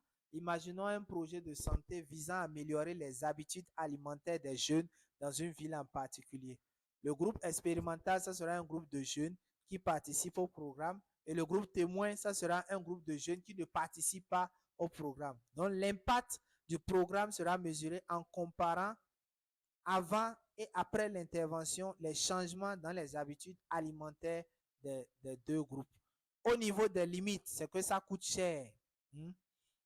Ça nécessite un budget, des ressources pour les deux groupes. Donc, c'est vraiment très, très, très élevé. Mais du point de vue éthique, c'est que ça peut être difficile d'exposer certains individus à une intervention et d'en priver d'autres. Vous voyez, dans la même commune, on appuie le premier arrondissement, on laisse le deuxième arrondissement. Ou bien dans un même pays, on appuie une commune et on laisse une autre commune. Ou bien un département et on laisse un autre département. Donc, voilà un peu les limites de cette approche-là. La deuxième approche, c'est l'approche non expérimentale. L'approche non expérimentale. Donc ici, il y a une erreur de saisie. C'est l'approche non expérimentale. Donc on appelle aussi l'approche observationnelle. Donc c'est utilisé lorsque l'on ne peut pas ou bien ne veut pas utiliser un groupe témoin. Là, vous voulez gérer votre projet en se focalisant sur une cible sur laquelle vous allez apporter les informations. En ce moment, vous allez beaucoup plus vous appuyer sur l'observation, sur des cas pour pouvoir évaluer l'impact ou bien les effets d'un projet sans oublier les liens directs. La méthodologie qui est utilisée, c'est la collecte de données sans intervention contrôlée. Donc, les données sont généralement collectées à partir de groupes qui ont déjà été exposés à l'intervention sans qu'il y ait de comparaison formelle avec un groupe témoin. Les techniques qu'on peut utiliser, on a les enquêtes, les études de cas, les analyses statistiques. On a déjà vu comment on calcule quelques éléments statistiques dans les cours passés. L'avantage, c'est que c'est moins coûteux, plus éthique et pratique, et c'est aussi flexible. Et les limites, c'est que c'est difficile d'établir des liens de cause à effet ou bien des liens causaux directs. Et aussi, il y a l'absence de randomisation augmente les chances qu'il y ait des biais. Donc, au cours de cette expérience-là. Maintenant, quand on va comparer les deux, à savoir l'approche expérimentale et l'approche non expérimentale, au niveau du critère méthode de comparaison, ici, nous avons deux groupes, un groupe expérimental et un groupe témoin, alors que de l'autre côté, on n'a aucune comparaison.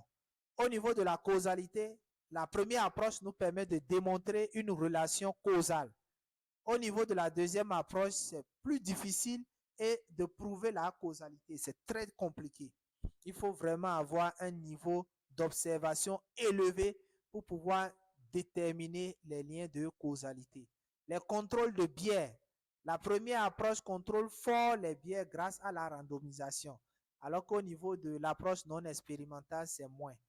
Au niveau des coûts, l'approche expérimentale coûte cher que l'approche non expérimentale. Au niveau de l'éthique, c'est parfois difficile parce qu'il faut priver un groupe de l'intervention. Alors qu'au niveau de l'approche non expérimentale, c'est plus flexible. Au niveau des types de résultats, l'approche expérimentale, les résultats précis, on a des résultats précis sur l'impact direct. Alors qu'au niveau de l'approche non expérimentale, c'est des résultats plus globaux, difficilement quantifiables. Donc, vous pouvez conclure avec moi que l'approche ici qui est conseillée, c'est l'approche expérimentale. Dans certaines écoles, vous allez entendre parler de l'approche mixte. Mais moi, j'aime vraiment pas en parler parce que c'est vrai que c'est des publications récentes, mais ça n'a vraiment pas de...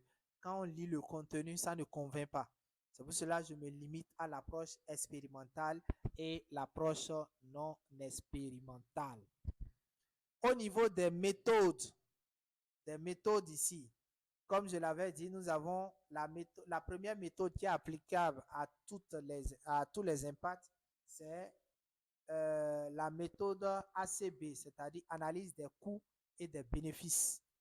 Donc, l'analyse des coûts et des bénéfices, c'est une méthode économique donc, qui permet de comparer les coûts totaux d'un projet avec les bénéfices qu'il génère. Donc, la méthodologie ici, c'est d'identifier tous les coûts, c'est-à-dire tout ce qui peut être charge de la maison, à savoir les salaires, les équipements. C'est ça qu'on appelle les coûts. Vous savez, dans une entreprise, on a deux coûts, les coûts directs et les coûts indirects. Donc, ces différents coûts-là, quand on va faire la somme, c'est ça qui va faire le coût total de notre projet. On va identifier aussi les bénéfices. Là aussi, on peut se projeter. On peut se dire qu'il peut y avoir des bénéfices sur tel nombre d'années.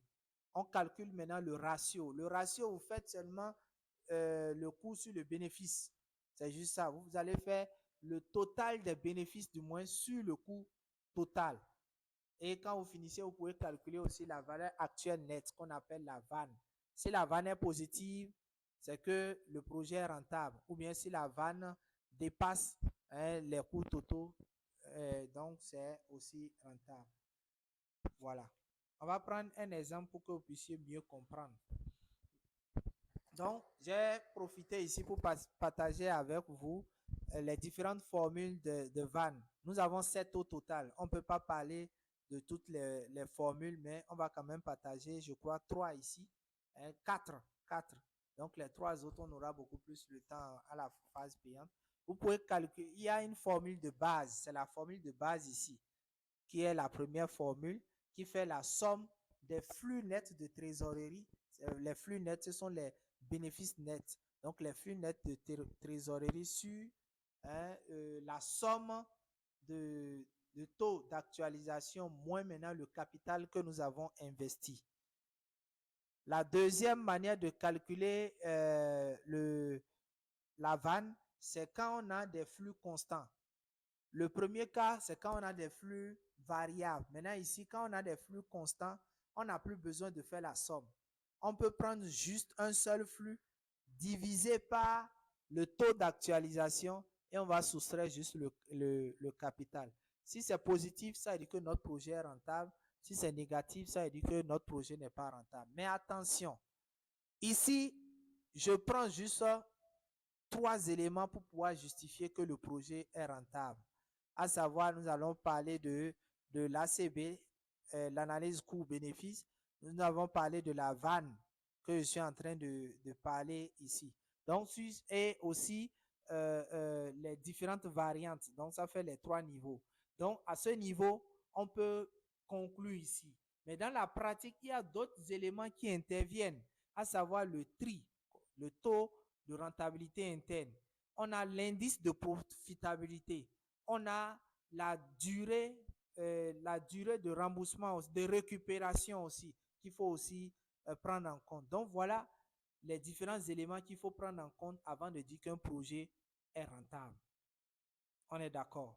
Donc, ici, on est en train de conclure que c'est rentable par abus parce qu'il faut aller encore loin. Dans la pratique, il faut aller encore loin. Je pense qu'à la phase payante, on va revenir sur ces éléments-là. On va vous montrer comment on calcule ces différents éléments. J'ai même un fichier Excel que je vais partager avec vous. Si vous avez un projet, il suffit d'insérer juste les données et ça va calculer tout pour vous. C'est-à-dire, ça va vous calculer la valeur actuelle nette, ça va vous calculer l'indice de profitabilité, ça va vous calculer le délai de récupération, ça va vous calculer assez d'éléments. Il suffit juste de lui appliquer des taux d'actualisation et il va vous calculer tout. Je peux, quand on sera à la phase payante, je peux vous montrer comment je l'ai construit. Chacun peut le faire aisément sans aucun problème. Donc, vous pouvez calculer aussi la vanne en tenant compte des bénéfices. Là, vous faites la somme des bénéfices. Donc, vous allez voir que c'est pratiquement la même chose. Et aussi, vous pouvez avoir la formule simplifiée. Donc, pour un projet à flux constant aussi, que vous pouvez aussi utiliser là. On va prendre un cas. Là, vous allez mieux comprendre. Une entreprise décide d'investir dans la construction d'un centre de formation pour ses employés avec l'objectif d'améliorer leur productivité et leurs compétences. Donc, voilà ce que l'entreprise veut faire. Le projet est prévu pour durer 5 ans. Donc, les informations suivantes sont fournies pour l'analyse coût-bénéfice. Le coût du projet, on a le coût de la construction qui fait 100 millions. Le coût des équipements, c'est-à-dire ordinateurs, mobilier et autres, qui fait 20 millions. Les coûts annuels de maintenance, ça fait 5 millions. Les coûts annuels de gestion, salaire, gestion administrative et autres, ça fait 10 millions. Bénéfices attendus. On a l'augmentation de la productivité des employés. Donc, l'entreprise estime que la productivité des employés va augmenter de 20%, ce qui entraînerait une augmentation des revenus de l'entreprise de 30 000 francs CFA par an pendant 5 ans. Donc là, il faut faire 30 millions du moins fois 5 pour pouvoir avoir le bénéfice sur les 5 ans. L'amélioration de la satisfaction des employés. L'entreprise estime que l'amélioration des compétences des employés pourra se traduire par une réduction du taux de rotation des employés, économisant ainsi 5 millions par an en frais de recrutement et de formation. La durée du projet, c'est 5 ans. Consigne. Calculer le coût total du projet sur 5 ans. 2. Calculer les bénéfices totaux générés par le projet sur 5 ans. Déterminer le ratio coût-bénéfice du projet. Calculer la valeur actuelle nette du projet en supposant un taux d'actualisation de 5% par an, interprétez les résultats obtenus et faites une recommandation sur la rentabilité du projet. Ce que nous voulons faire maintenant, ce sont des b.a.-ba qu'un évaluateur doit maîtriser. Peu importe le type d'évaluation, peu importe le moment de l'évaluation, vous devez forcément maîtriser ces b.a.-ba là pour pouvoir faire l'évaluation d'impact. Donc, pour pouvoir calculer les coûts, c'est très simple. Hein? On a juste fait la somme des coûts. Coût de construction, 100 millions. Coût d'équipement, 20 millions. Coût annuel, ça fait 5 millions. Et on a dit que le projet est sur 5 ans. Donc, on va faire 5 millions fois 5. Le coût annuel de gestion, on a dit 10 millions par an. Le projet est sur 5 ans. Donc, on va faire 10 millions fois 5. Quand on fait la somme, ça fait 195 millions. Nous avons les coûts totaux de notre projet. On ira calculer les bénéfices maintenant. On nous a dit que l'augmentation du revenu de l'entreprise, on aura 30 millions par an. Donc, sur 5 ans, ça va faire fois 5, on a fait 150 millions. Au niveau de l'économie du taux de rotation, c'est aussi sur 5 ans. Donc, on va faire 5 millions fois 5, ça fait 25 millions. Donc, ça va faire 150 millions plus 25 millions, ça fait 175 millions. Donc, pour calculer le ratio de coût-bénéfice, on a dit ça fait le bénéfice total sur le coût total. Le bénéfice total, ça fait 175 millions. Qu'on va diviser par le coût total qui fait 195 millions. Vous allez constater qu'on a 0,897. Le ratio est inférieur à 1, ce qui signifie que les bénéfices ne couvrent pas entièrement les coûts. Donc, ça indique que le projet pourrait ne pas être rentable à long terme. Puisque quand on regarde ce qu'on va bénéficier pendant les 5 ans, ça veut dire que ça ne couvre pas l'argent qu'on a investi. Ça veut dire que le projet n'est pas rentable. Si on va se limiter à cet indicateur-là seul, on peut conseiller les managers, leur dire, ce projet-là, ce n'est pas la peine de mettre de l'argent dedans parce que ça ne va pas nous apporter gros. On ira calculer maintenant la valeur actuelle nette. La valeur actuelle nette, la formule dit que il faut faire la somme des bénéfices qu'on va actualiser. Donc, il faut actualiser chaque bénéfice. Quand on prend les bénéfices, on a par an, on a 30 millions plus 5 millions. Rappelez-vous ici, l'augmentation des revenus, ça fait 30 millions. Le taux de rotation au niveau des employés, ça fait 5 millions. Donc, on va faire 30 millions plus 5 millions qu'on va actualiser sur chaque année. Vous allez voir que c'est l'exposant qui change. Pour la première année, ça va faire exposant 1. Pour la deuxième année, exposant 2. Pour la troisième année, exposant 3. Pour la quatrième année, exposant 4. Et puis pour la cinquième année, exposant 5. Et nous avons les différents montants qui sont ici. Le I, c'est lui ici, 0,05. Donc, parce qu'on nous a dit 5%, ça fait 5 sur 100. Donc, quand on finit de calculer, on va faire maintenant la somme des différents résultats que nous avons eu par an. Quand on finit de faire maintenant la somme, puisqu'on a déjà actualisé, la somme que nous aurons ici, on va faire moins le coût total. Le coût total, ça nous donne ici 195 millions. Donc, la somme que nous avons ici, on va faire le coût total. Si la vanne est positive, ça veut dire que notre projet est rentable. Si la vanne est négative, ça veut dire que notre projet n'est pas rentable. Vous allez voir que quand on a fait la somme, voilà ce qu'on a trouvé. Donc, on va faire maintenant la différence. Voilà la différence ici, moins les 195 millions. Vous allez voir, on a trouvé négatif. Donc, la vanne est négative.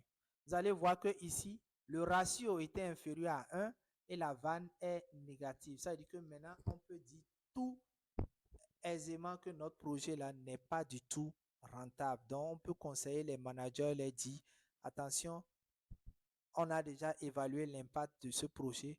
On constate que ce projet n'est pas rentable. Ce n'est pas la peine d'éjecter de l'argent dans ce projet. Comme vous le savez, chers amis, quand on donne des exemples, quand on donne un exemple sur un projet d'entreprise, on donne aussi un exemple sur un projet de développement. Donc, le deuxième cas va porter sur un projet de développement ici, donc que nous avons lancé pour la culture du maïs dans une région rurale. Donc, ce projet a pour objectif d'augmenter la production alimentaire locale et de générer des revenus. Donc, l'entreprise doit évaluer la rentabilité du projet avant de prendre du moins une décision finale sur l'investissement. Donc, Le projet nécessite des investissements initiaux pour l'achat de matériel, de semences et de mise en place des systèmes d'irrigation. Les rendements attendus sont estimés sur une période de 5 ans. L'objectif est de comparer les coûts totaux du projet aux bénéfices générés pendant cette période. Investissement initial. Au niveau du matériel agricole, 20 millions. Au niveau de la semence et préparation du sol, 5 millions. Au niveau de la mise en place du système d'irrigation, 3 millions. Le coût total d'investissement, ça fait 28 millions. Au niveau des coûts récurrents annuels, c'est-à-dire coût de main-d'œuvre, qui est de 3 millions, coût d'entretien, 1 million, coût de semences et de fertilisants, 2 millions, donc ce qui fait un coût total de 6 millions. Les bénéfices attendus. Revenus générés sur la vente de la récolte de maïs, ça fait 12 millions par an sur 5 ans. Donc, on va faire après 12 millions multiplié par 5. La durée de vie de notre projet, c'est 5 ans et le taux d'actualisation, c'est 10%. C'est les mêmes consignes. On demande de calculer les coûts totaux, de calculer les bénéfices, de calculer les ratios, la vanne et puis de conclure. Je pense qu'avec le premier exemple, ça doit aller un peu plus vite. On sait que l'investissement initial, ça fait 28 millions. Les coûts récurrents, 6 millions, mais sur 5 ans. Donc, on va faire 6 millions fois 5, ça fait 30 millions qu'on va ajouter aux 28 millions, ce qui fait 58 millions. Donc, les coûts totaux de notre projet, ça fait 58 millions. Au niveau des bénéfices, nous avons 12 millions par an. Le projet est sur 5 ans. Donc, on fait 12 millions fois 5, ça va nous faire 60 millions. Donc, pour pouvoir calculer le ratio de bénéfices, ça fait le total des bénéfices sur le total des coûts. Donc, ça va faire 60 millions sur 58 millions. On aura 1,034. On le compare à 1. On remarque que c'est supérieur à 1. Ça veut dire que ça signifie que pour chaque franc CFA investi, donc l'entreprise va générer 1,034 francs de bénéfices. Donc, le projet semble donc rentable car ce ratio est supérieur à 1. On ne peut pas conclure en même temps. Il faut qu'on aille calculer la vanne. Au niveau de la vanne, on a déjà le bénéfice par an. Donc, ici, nous avons le même bénéfice par an. Ici, je pouvais utiliser la deuxième formule. Mais comme c'est deux cas différents, je voulais qu'on utilise la même méthodologie. Parce qu'on a dit que si on a un bénéfice fixe, ce n'est pas la peine d'actualiser chaque année le bénéfice. Il suffit de prendre pour une année, divisé par le taux d'actualisation et on soustrait déjà le capital investi. Donc, c'est parce que je voulais utiliser la même méthode. Donc, ici aussi, c'est pareil. Vous allez voir que c'est les exposants qui diffèrent quand on applique la formule. On ira maintenant soustraire le capital investi. Donc, on a ce résultat, moins les 28 millions. On remarque que la vanne est positive. Donc, l'ACB est supérieur à 1. La vanne est positive. Ça veut dire que le projet est rentable. Donc, voilà un peu, chers amis, comment se fait à ce niveau-là. Comment s'applique à ce niveau la méthode ACB pour pouvoir apprécier l'impact d'un projet. Hein, ça peut être même au démarrage du projet ou bien à la fin du projet. Et je souligne qu'à la fin du projet, ce même exercice peut être fait parce qu'il peut arriver qu'avant que le projet ne démarre, que vous fassiez ce travail-là, que vous remarquez que le projet sera rentable. Et vous conseillez l'administration d'investir, d'éjecter ces millions-là. Et à la fin, on constate que ça n'a pas donné ce que l'évaluation avait donné. Ça veut dire que au cours de la mise en œuvre, il n'y a pas eu un suivi rigoureux. Parce que quand on prédit comme ça avant de lancer le projet, c'est qu'il faut un suivi rigoureux parce qu'on a estimé les rendements, c'est-à-dire les bénéfices annuels. Ça veut dire que si la première année, on a dit par exemple, chaque année, il faut qu'on gagne 10 millions. Si la première année, nous n'avons pas gagné 10 millions, on a gagné 7 millions, ça veut dire que les 3 millions qui manquent doivent être reportés sur l'année suivante. Ça veut dire que l'année suivante, ce n'est plus 10 millions qu'on cherche à gagner, mais c'est 13 millions. Pour qu'à la fin, quand on va faire la somme des bénéfices, qu'on puisse avoir les 50 millions, si c'est un projet sur 5 ans. Et là, quand on calcule le ratio, on va constater que c'est supérieur à 1. Ça veut dire qu'on est toujours dans le temps. On peut même dépasser. C'est ce que toute entreprise veut. Mais quand ça manque, ce n'est pas du tout bon. Donc, voilà un peu comment ça se passe. Maintenant, nous avons l'évaluation de l'impact net. Il y en a plusieurs, mais compte tenu du temps, je ne peux vraiment pas parcourir. Je crois que c'est deux que je vais partager ici. On a parlé de l'ACB, et on va parler maintenant de l'impact net.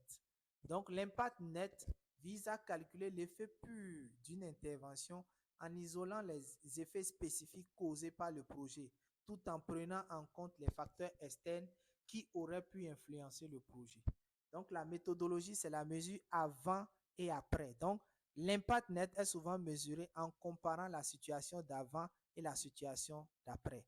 Ensuite, il faut estimer le contrefactuel, une méthode courante qui consiste à estimer ce qui serait advenu en l'absence du projet. Donc, on va estimer ça ici aussi. Et là, on utilise une approche statistique d'une formule qu'on appelle la différence des différences, DID. On a le modèle économétrique aussi qu'on peut utiliser.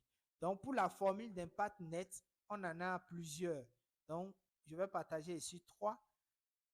Pour calculer l'impact net, vous faites l'effet observé moins l'effet attendu sans intervention. N'oubliez pas que là, on a dit que vous devez estimer les contrefactuels.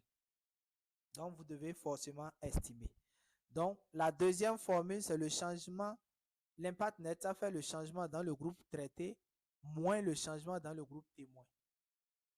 Donc, et enfin, la dernière formule, c'est de faire le Y traité, c'est-à-dire le résultat observé après l'intervention, moins le résultat estimé dans le groupe traité si l'intervention n'avait pas eu lieu. Voilà ce qu'il faut mettre à ce niveau. Au niveau de l'estimation du contrefactuel, la régression ou bien le matching, ça c'est aussi des formules qu'il faut appliquer à ce niveau et aussi les avantages qui sont là.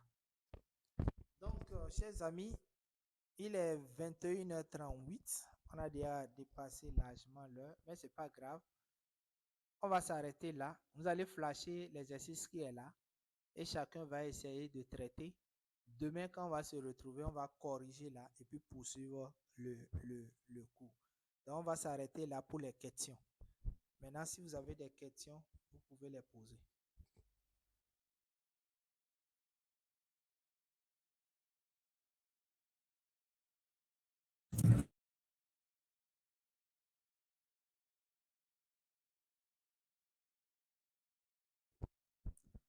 Allô?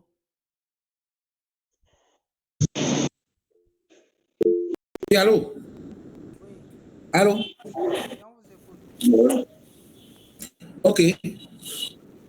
Merci beaucoup, Monsieur Jacques, encore une fois pour cette masse d'informations que vous portez à notre connaissance. Moi, c'est pour avoir disons, des précisions sur les méthodes d'évaluation. Là. Au début, on a parlé des méthodes, des approches, voilà, approches et méthodes. Approche, vous avez parlé d'approche expérimentale et d'approche non expérimentale. Et vous avez dit que l'approche expérimentale, ça prend l'eau expérimentale et l'eau témoin, groupe expérimental et groupe témoin. Et l'approche non expérimentale, c'est sans groupe témoin. Mais là, je suis en train de faire une confusion là. Est-ce que l'approche expérimentale peut être assimilée à l'approche contrefactuelle, à la méthode contrefactuelle, et l'approche non expérimentale, est-ce que ça peut être comment on appelle-t-on, assimilé à la méthode de mesure avant et après? Merci beaucoup. Certainement faire une nuance par rapport à ça. Vous allez voir que j'ai parlé de compte factuel à 2 niveaux. Le premier niveau où j'ai parlé de compte factuel, c'est parce que là, nous avons 2 groupes. Un groupe qui reçoit l'accompagnement et un groupe qui ne reçoit pas l'accompagnement. Ça veut dire que notre attention dans la pratique sera beaucoup plus concentrée sur là où nous apportons l'accompagnement parce que c'est là où on injecte les ressources. Et peut-être par moment, on regarde au niveau du groupe témoin. Donc, au moment de l'analyse, il y aura certainement des niveaux d'information dont nous avons besoin qu'on n'a pas collecté ou bien qu'on n'a pas travaillé à avoir. En ce moment, on sera obligé de faire quoi? D'estimer. C'est ça qu'on appelle la méthode contrefactuelle. Parce que là, à ce niveau, vous allez forcément estimé à l'aide des techniques. Et ici, c'est deux techniques que nous allons partager, la régression et le matching. La régression, c'est pour utiliser des formules statistiques qu'on va utiliser. Et le matching, c'est une méthode qui consiste à faire correspondre les individus des groupes traités avec ceux du groupe témoin. Donc, on fait une correspondance en fait. C'est-à-dire, on peut prendre ceux de 5 ans, ceux qui ont l'âge de 5 ans du groupe 1, du groupe expérimental et comparer à ceux qui ont l'âge de 5 ans du groupe témoin.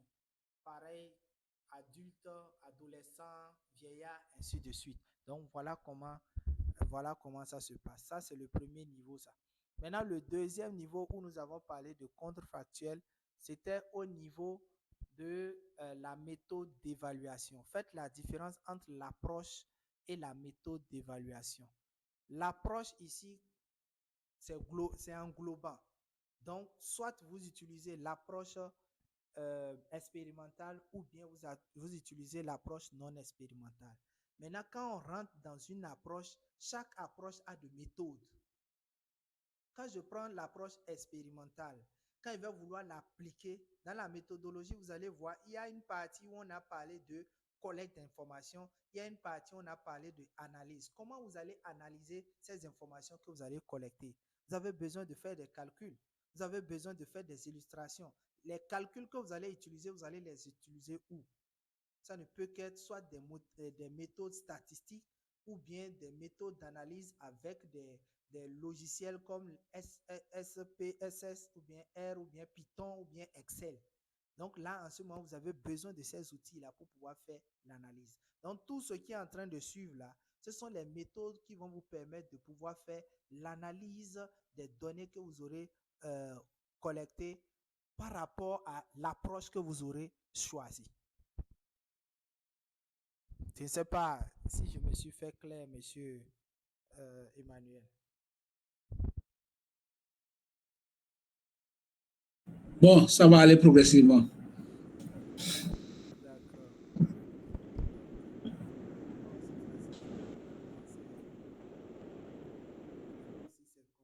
Oui, monsieur Fofana. Ok, merci M. Jacques pour l'intervention. Moi, c'est au niveau de l'approche témoin expérimentale et non expérimentale. Au niveau de l'approche expérimentale, vous dites qu'on doit faire ça sur deux groupes. Le groupe qui a bénéficié de l'appui et le groupe témoin. Moi, je me dis, comment nous allons mener ça de façon efficace sur un groupe qu'on n'encadre pas? Parce que le groupe qui n'a pas bénéficié de l'intervention, c'est un groupe que nous, on n'encadre pas.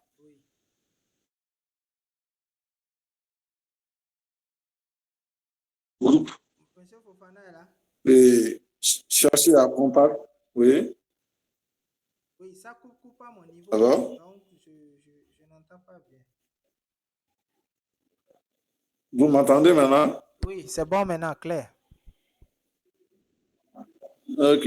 Moi, je dis au niveau de l'approche expérimentale, vous avez parlé de deux groupes, le groupe expérimental et le groupe témoin. Oui. Je me demande comment on peut faire un travail efficace sur le groupe témoin, alors que c'est un groupe qui n'est pas encadré par le projet. Nous, on n'encadre pas ce groupe. Oui. Vous nous dites qu'on doit travailler sur ce groupe afin de comparer leurs résultats au groupe qui a bénéficié de l'appui. Okay. Est-ce que les résultats qu'on va recueillir à leur niveau ne pourra pas comporter de biais? Ou bien s'il y a une façon technique de faire, je ne sais pas. Ok. Je vais prendre un exemple. Nous voulons former les femmes sur les méthodes contraceptives. Et on a pris les femmes, je vais prendre notre contexte. On a pris les femmes de Parakou. Et on a pris les femmes de Djougou. Et on a choisi Parakou comme notre groupe expérimental. Et Djougou comme notre groupe témoin. On a commencé la mise en œuvre. On a des modules, des thématiques sur lesquels on va les former. Les kits qu'on va mettre à leur disposition. On a fait ces différents appuis. On a préparé ces différents appuis. Avant de démarrer les appuis, on va collecter les informations. Si on a recruté 5 enquêteurs pour Parakou, on recrute 5 enquêteurs pour Djougou. Il y aura un formulaire, un questionnaire qui va nous permettre de collecter des informations de base pour nos indicateurs au démarrage du projet. Le même questionnaire sera soumis aux femmes de Parakou et aux femmes de Djougou pour qu'on puisse analyser, voir quel est le niveau de départ de chaque femme de Parakou et le niveau de départ des femmes de Djougou. Au fur et à mesure qu'on évolue et qu'on fait l'intervention, on fait les différents appuis, on met en place les kits, il y aura un formulaire qui sera encore déployé. 5 techniciens seront 5 enquêteurs seront recrutés pour Parakou, 5 encore seront recrutés pour Djougou. Et ce sont les mêmes questions qu'on pose à ces femmes-là. Peut-être ça peut être quels sont les types de contraception que vous connaissez. Si c'est une question fermée, par exemple, on cite et elles vont donner, on va cocher. Si c'est une question ouverte, elles vont juste parler et on va noter. La deuxième question peut être, parmi ces méthodes, quelle est la méthode la plus efficace?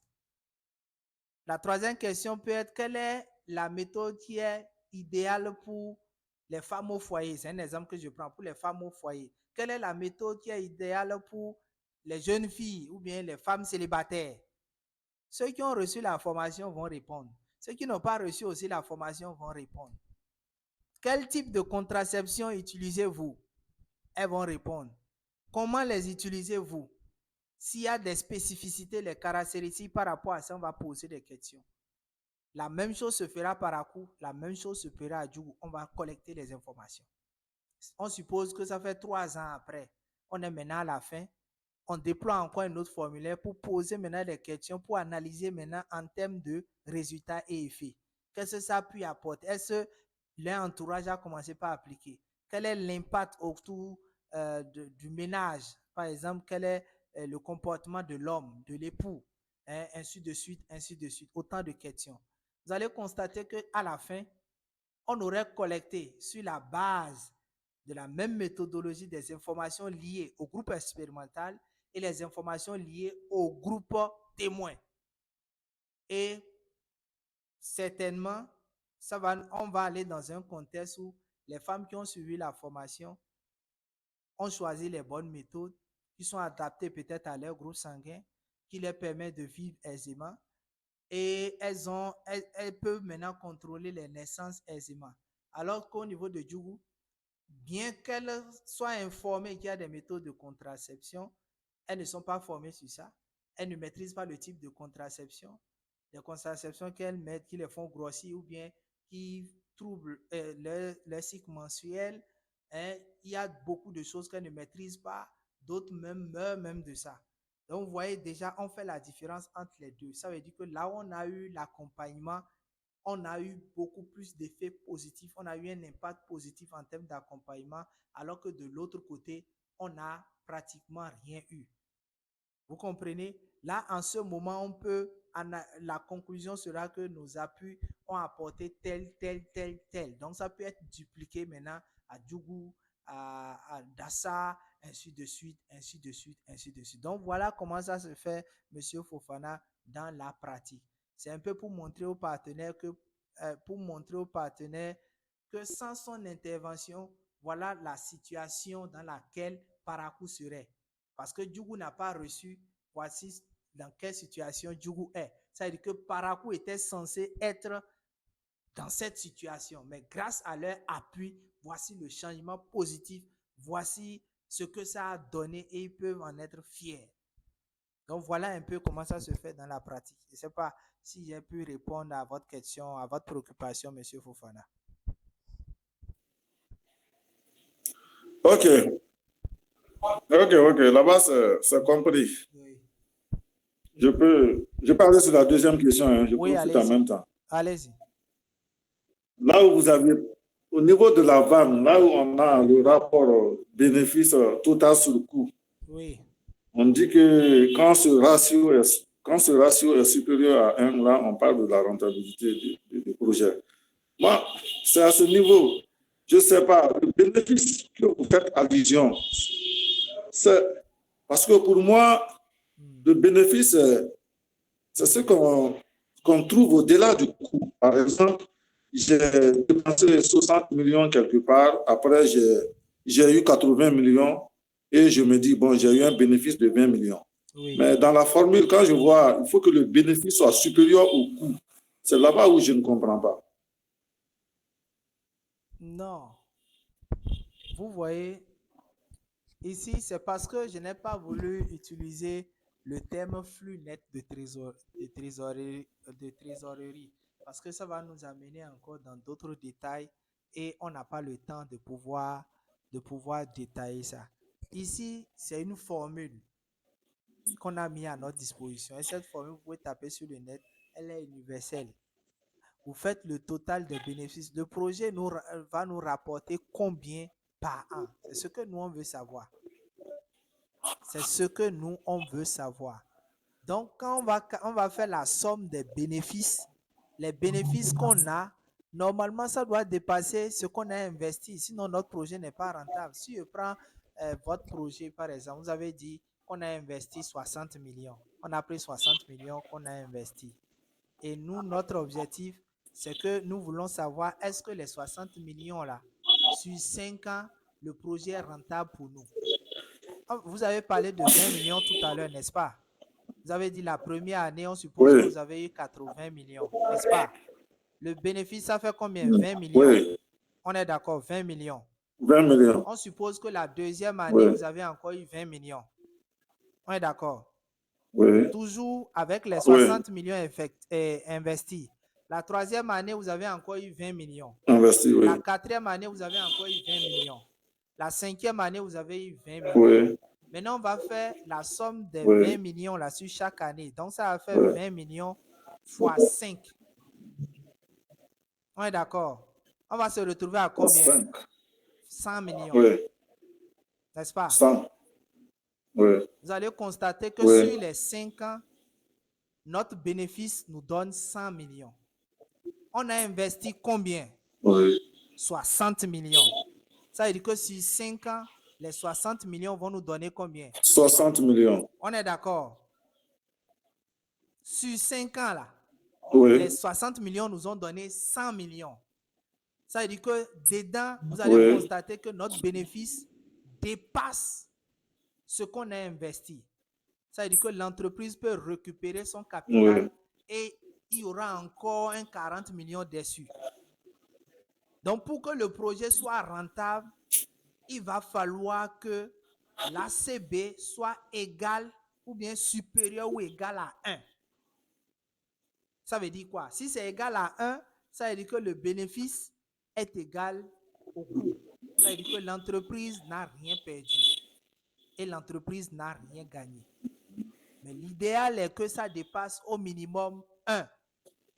Là, comme ça, on sait qu'il y a quelque chose qui s'est ajouté. Ça veut dire que l'entreprise, sur les 5 ans, peut soustraire le capital qu'elle a investi et il y a encore quelque chose qui reste qu'elle peut peut-être encore réinvestir sur autre ou bien qu'elle peut rentabiliser autrement. Donc, inévitablement, le bénéfice doit être supérieur au coût total ou bien au capital investi pour qu'on puisse parler, pour qu'on puisse conclure superficiellement parce qu'il y a d'autres indicateurs qu'il faut tenir en compte, à savoir, on a parlé de la vanne, on a parlé du taux de rentabilité interne, nous avons parlé de l'indice de profitabilité et du délai de récupération. Donc, voilà les autres qui doivent suivre. Et c'est sur la base de ces éléments, si on peut conclure, par exemple, la vanne doit être positive, l'indice de profitabilité doit être supérieur moi, à 1.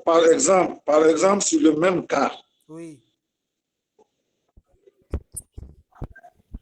Oui, allez-y. Bon, par exemple, sur le même cas, le même exemple. Supposons maintenant, au lieu de 100 millions comme bénéfice, si moi je trouve 50 millions au bout de 5 ans, ou bien 40 millions au bout de 5 ans, pour moi, c'est pas une perte. J'ai investi 60 millions, mais dans 5 ans, j'ai trouvé 40 millions de plus ou bien 50 millions de plus. Pour moi, non. C'est pas une perte ou bien c'est pas comme ça on fait l'analyse. Pas comme ça. Je vous prends un exemple simple. On va prendre un exemple simple. Oui. vous avez pris 500 000 pour acheter une moto.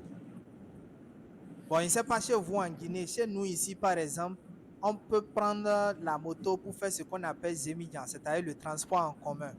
C'est-à-dire vous allez, pour pouvoir conduire les gens ou bien des biens d'un point A à un point B, contre rémunération, on te paye. Donc, vous avez pris un jeune et vous avez acheté la moto à 500 000, vous avez remis. Maintenant, vous vous êtes dit, ou bien dans le contrat que vous avez eu avec le jeune, c'est que par an, vous devez avoir, c'est un exemple que je prends, par an, vous devez avoir 150 000. Par an, c'est que c'est 150 000 francs qu'il veut vous verser. Et sur les 5 ans, c'est que la moto lui revient. Maintenant,